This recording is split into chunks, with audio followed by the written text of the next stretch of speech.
Assalamualaikum warahmatullahi wabarakatuh. Ladies and gentlemen, my name is Putra Rizky Permana, and today I would like to address the Rezayan controversy surrounding football match between Indonesian versus Bahrain. As a football fans, we take a pride to our national team. But this game has sparked debates due to several controversial moments.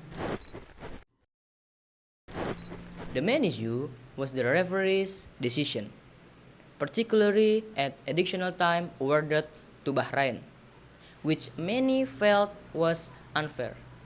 Some also argue that certain fouls committed by Bahrain went unpunished, leading to feeling of injustice among Indonesian supporters. This raises question about fairness and consistency in international football referees. However, we must remember that football is unpredictable, and sometimes decisions may not always reflect teams' true performance. As fans, it's essential to accept the outcome with sportsmanship.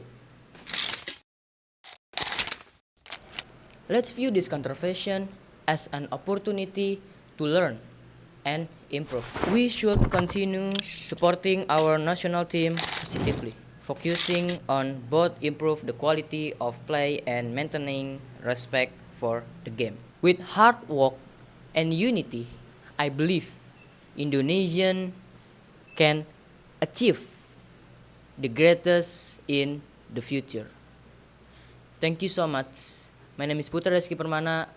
Wassalamualaikum warahmatullahi wabarakatuh. Assalamualaikum warahmatullahi wabarakatuh. Hello everyone. My name is Putra Rizky Permana, and today I want to explain about present continuous, how it goes, and with do for a do.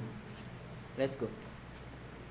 What is present continuous? Apa itu present continuous? Oke.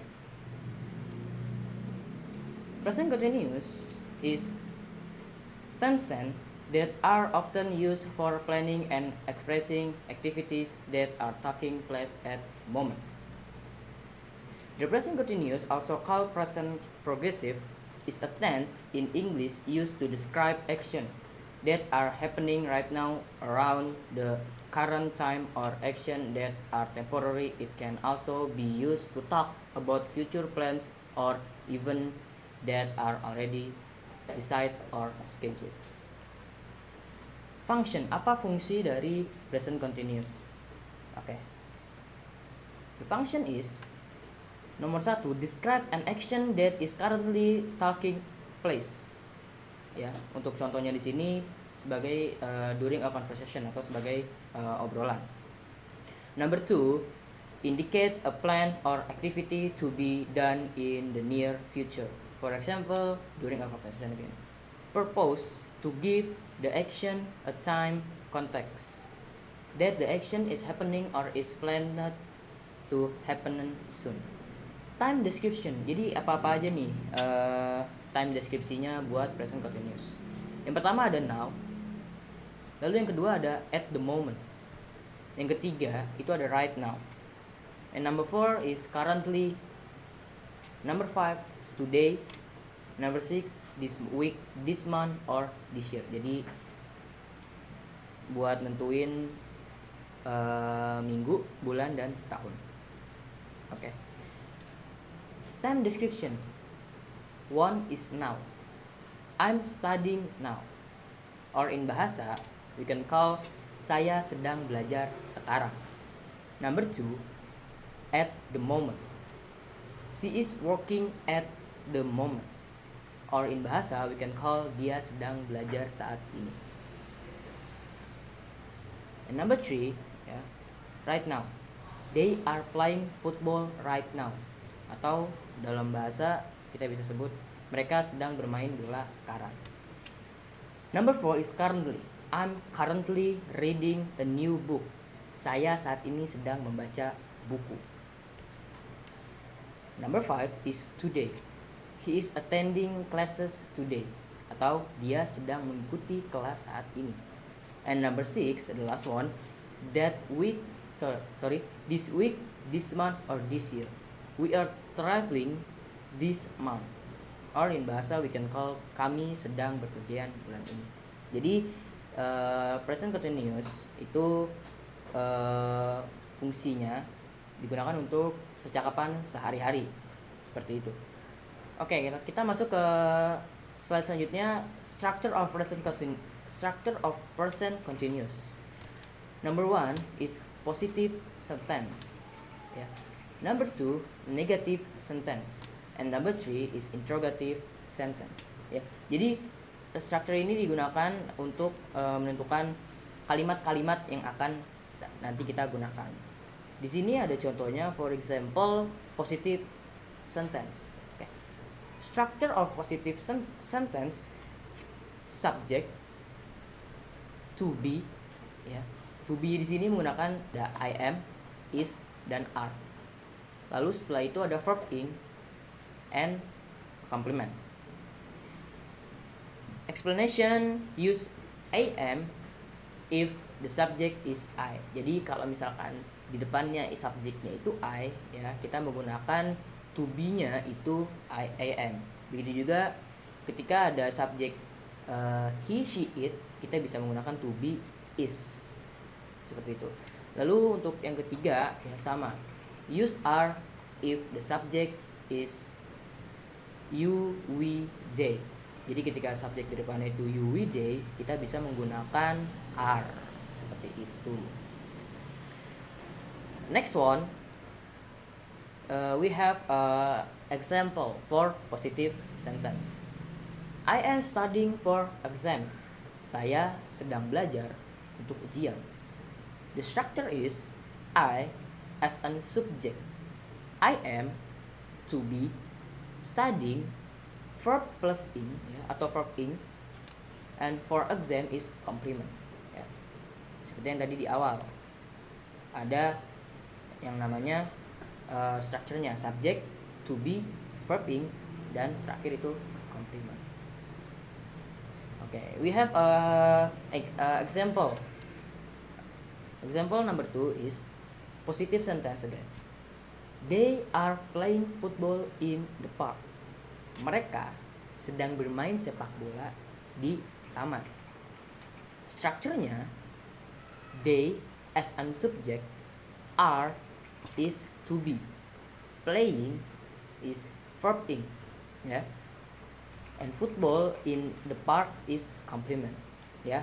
Balik ke tadi, kalau tadi itu I menggunakan to be-nya I am, karena balik lagi ke structure-nya, ketika pakainya I, dia pakainya I am gitu. Lalu di exam yang kedua itu menggunakan are.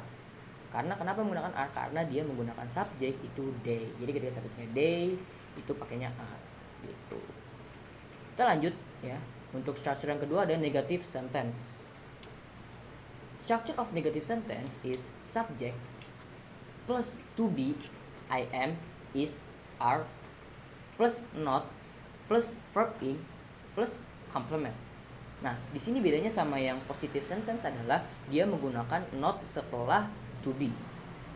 Jadi penjelasannya atau explanation is add not after to be to make the sentence negative. Jadi setelah ada to be ya yang tadi I am, is, are itu ditambahkan not. Seperti itu. Cara penggunaan to be tadi sudah di awal ya. Di sini kita bisa masuk ke negative sentence. Example of negative sentence. She is not reading a book right now. Dia sedang tidak membaca buku sekarang. Structure-nya she as a subject, is as an to be, reading as an verb ing, a book right now as a complement, ya. Jadi ada kata not di sini. She is not, ya. Setelah tadi balik ke structure-nya, di sini subject plus to be plus not. Jadi setelah ada to be-nya yaitu is di sini, kenapa to be-nya menggunakan is? Karena dia sebelumnya she di sini. Seperti yang tadi di positive sentence sudah dijelasin kan, ketika pakainya he, she, it, to be-nya berarti is, seperti itu. The last one ya is interrogative sentence. Structure of interrogative sentence: to be plus subject plus verb ing plus complement plus tanda tanya. Nah, kenapa ada tanda tanya? Karena ini kalimat interrogatif, jadi dia seperti menanyakan, seperti itu. Di sini kita bisa lihat ada perbedaan ya. Explanation-nya di sini move to be to the beginning of the sentence. Jadi kita move to be-nya ke depan. Baru setelah itu disusul dengan kata subjek itu sendiri, seperti itu. Nah, perlu diingat ya, belakangnya itu jangan sampai kelupaan sebuah tanda tanya, karena itu menunjukkan kalau kalimat ini adalah kalimat interrogatif. Gitu. Oke, we have action, we have